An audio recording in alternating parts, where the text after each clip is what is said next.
PoK में हल्ला बोल, इस्लामाबाद में सहमी शहबाज सरकार।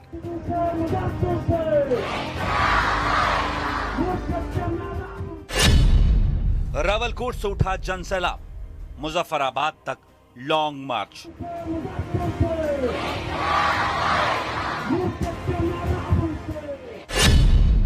पीओके में विद्रोह से कांपा पाकिस्तान, प्रदर्शनकारियों पर 3rd डिग्री टॉर्चर।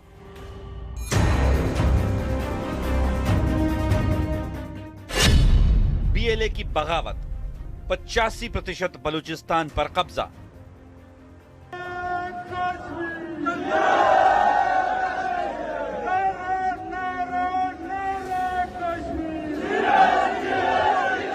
सुन लो जालिमों, सुन लो कातिलों, हम तुम्हारी मौत हैं। पीओके से उठी ये आवाज इस्लामाबाद में बैठे हुक्मरानों के होश उड़ा रही है। अब इनकलाब आएगा और ऐसा आएगा कि उसमें पाकिस्तान सरकार और उसके फैलाए आतंक का अंत हो जाएगा। कश्मीरियों के गुस्से से इस्लामाबाद में बैठी पाकिस्तान की जुल्मी सरकार थर-थर कांप रही है। शहबाज शरीफ और फील्ड मार्शल आसिम मुनीर के पसीने निकल रहे हैं। अपनी कुर्सी बचाने के लिए मार्शल मुनीर ने बेगुनाह कश्मीरियों को मारने का ऑर्डर दे दिया है। ये तस्वीरें इस बात की गवाह हैं कि पाकिस्तानी सेना और सरकार ने कब्जाए गए कश्मीर के लोगों पर किस कदर कहर बरपाया है। पाकिस्तान के कब्जे वाले कश्मीर में हो रहे विरोध प्रदर्शनों ने अब विद्रोह का रूप ले लिया है।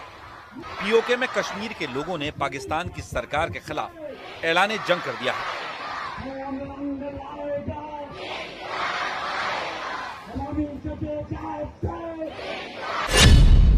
पीओके में बगावत बेकाबू, जेडबलएसी का लॉन्ग मार्च। रावलकोट से मुजफ्फराबाद तक कूच, पाकिस्तान से आर पार की तैयारी में पीओके। पीओके में जेडबलएसी यानी ज्वाइंट अवामी एक्शन कमेटी ने लॉन्ग मार्च का ऐलान किया था। मुजफ्फराबाद तक लॉन्ग मार्च से पाकिस्तान की सरकार और वहां की फौज डरी हुई है। पाकिस्तान की फौज पीओके में प्रदर्शन को कुचलने के लिए हर तरह का क्रूर हथकंडा अपना रही है। लॉन्ग मार्च के एक दिन पहले पाकिस्तानी रेंजर्स ने जमकर कहर बरपाया।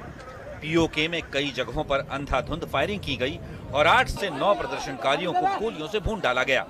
लेकिन पाकिस्तानी बलों का दमन भी अवाम की आवाज को दबा नहीं पाया। पीओके के लोग दोगुने जोश के साथ सड़क पर उतर रहे हैं। हजारों लोगों को उन्होंने अगवा कर रखा है और अभी तक उनका कुछ इल्म नहीं है वो कहां पर है। उन्हें टॉर्चर किया जा रहा है और इस वक्त आजाद कश्मीर के अंदर कश्मीरियों का कत्ल-आम पाकिस्तानी फोर्सेस जारी रखे हुए।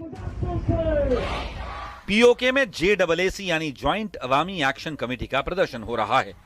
हजारों लोग अब इस मार्च में शामिल होकर रावलकोट से मुजफ्फराबाद की तरफ बढ़ रहे हैं।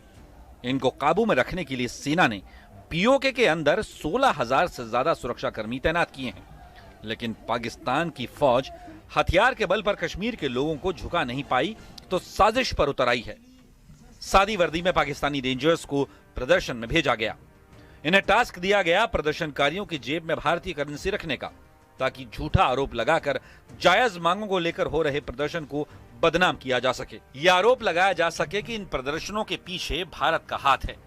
लेकिन साजिश कामयाब होती उससे पहले ही प्रदर्शनकारियों ने मुनीर के जासूस को पकड़ लिया। पाकिस्तान में फटा बगावत बम, पीओके से बलूचिस्तान तक विद्रोह, पाकिस्तान का टूटना तय है। मुनीर और शहबाज की जोड़ी का जाना तय है। स्वयंभू बिचौलिए अमेरिका ईरान में समझौता कराने का ढिढोरा पीट रहे थे। अमेरिका ईरान की डील तो टूटी ही टूटी, यहां पाकिस्तान टूटने के कगार पर पहुंच गया है। सवाल यह है, क्या पाकिस्तान की नींव हिल चुकी है? एक साथ कई मोर्चों पर बगावत से पाकिस्तान टूट जाएगा? बलोच ने बलूचिस्तान को आजाद देश घोषित कर दिया है। उनका दावा है कि उन्होंने बलूचिस्तान के 85% हिस्से पर कब्जा कर लिया है। मीर यार बलोच के दावों के मुताबिक पाकिस्तान की फौज के लिए 2026 का जुलाई महीना सबसे खतरनाक साबित हो रहा है। बीएलए के हमले में काफी संख्या में पाकिस्तानी फौज और पुलिस के जवान मारे जा रहे हैं। अब तक तो बलोच लड़ाके सिर्फ पाकिस्तान के सुरक्षा कर्मियों को मारते थे, लेकिन अब तो ये मुनीर की फौज को खुला चैलेंज देते हुए शहरों और 85% क्षेत्र पर कब्जे का दावा करने लगे हैं। वैसे तो बलूचिस्तान की आजादी की लड़ाई कई संगठन लड़ रहे हैं। बलूचिस्तान में कई हथियारबंद गुट सक्रिय हैं, लेकिन बलूचिस्तान की आजादी को लेकर सबसे घातक और असरदार संगठन है बलूचिस्तान लिबरेशन आर्मी यानी BLA। अलगाववादी संगठन है बलूच लिबरेशन आर्मी। पाकिस्तान से बलूचिस्तान आजाद कराना मकसद। अमेरिका की रिपोर्ट, BLA में 5000 लड़ाके, मजीद ब्रिगेड जैसे आत्मघाती दस्ते शामिल, छोटे हथियार और एंटी टैंक रॉकेट से लैस। BLA समय समय पर पाकिस्तान को बारूद के धमाकों से दहलाता रहा है।